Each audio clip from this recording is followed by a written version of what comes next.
नमस्कार दोस्तों, स्वागत है आपका आर्कियो वर्ल्ड में।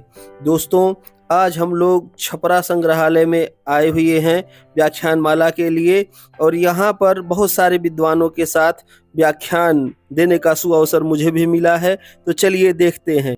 मिलेगा सरस्वती नदी को अगर हम हाकरा और घग्घर से समीकृत करें तो कैसे करें, इस पर भी बीबी लाल जी ने बहुत ही अच्छे तरीके से प्रयास किया। वो बताते हैं कि ऋग्वेद में एक ऋचा है जिसमें लिखा हुआ है इमं में गंगे यमुने सरस्वती सतुद्रियस्तोमं सचया पशुया अस किन्या मरुद वृद्धे वितस्तया आर्य की ये शुरू भया सुमेरा।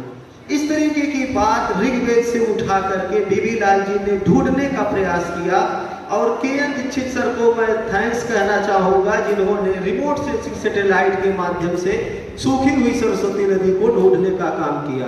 तो ये जो द्वंद्व इतिहासकारों और पुरातत्ववेत्ताओं के बीच में चलता है, ये चलता रहेगा।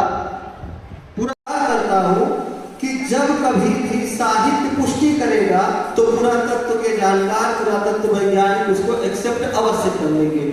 जब तक नहीं मिलेगा नहीं मानेंगे। ये एक बात है। दूसरी बात ये, जैसा कि सर ने बताया कि सारण पर जो मेरा कुछ काम है उस पर भी मुझे थोड़ा सा बोलना है।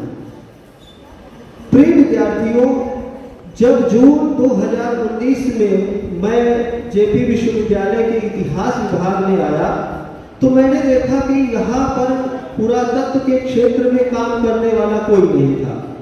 मुझे जानकर बड़ा आश्चर्य हुआ कि क्यों ऐसा नहीं है।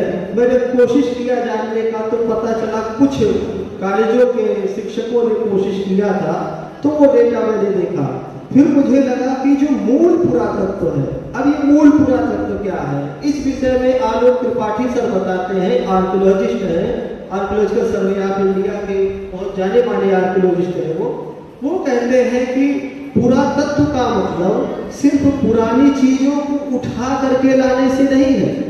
पुरातत्व का मतलब पूरा स्थलों को ढूंढना, वहां से प्राप्त अवशेषों को लाना, उनका इंटरप्रिटेशन करना, प्रकाशन करना और उसको संग्रहालय तक पहुंचाना। तो एक नई चीज हमारे सामने समझ में आई कि पुरातत्व सिर्फ ढूंढ करके लाने को ही नहीं कहा जाता है। और आप लोग कई सारे टर्म सुन रहे हैं, तो पूरा स्थल शब्द बार बार सुन रहे हैं। पूरा स्थल किसे कहते हैं? जैसे आप लोग गांव में रहते हैं, गांव में आप देखेंगे ऊंचा सा टीला होगा, वहां पर मिट्टी के बर्तन टूटे फूटे दिखेंगे, मिट्टी की ईंटें दिखेंगी। तो आप जान लीजिए कि इसके नीचे कोई पुराना घर, पुरानी संस्कृति या कुछ ऐसा पुराना दबा हुआ है। जब ऐसी जगह मिल जाती है तो हम लोग कहते हैं कि हमको पूरा स्थल मिल गया। तो अब कभी भी आप लोगों के गांव में, खेत में, खलिहान में कहीं भी ऐसा ऊंचा स्थान दिखे तो उस पर ध्यान दीजिएगा। और विमल सर यहाँ पर है, उनको तुरंत कॉल करिएगा कि सर यहाँ मिट्टी के बर्तन हैं।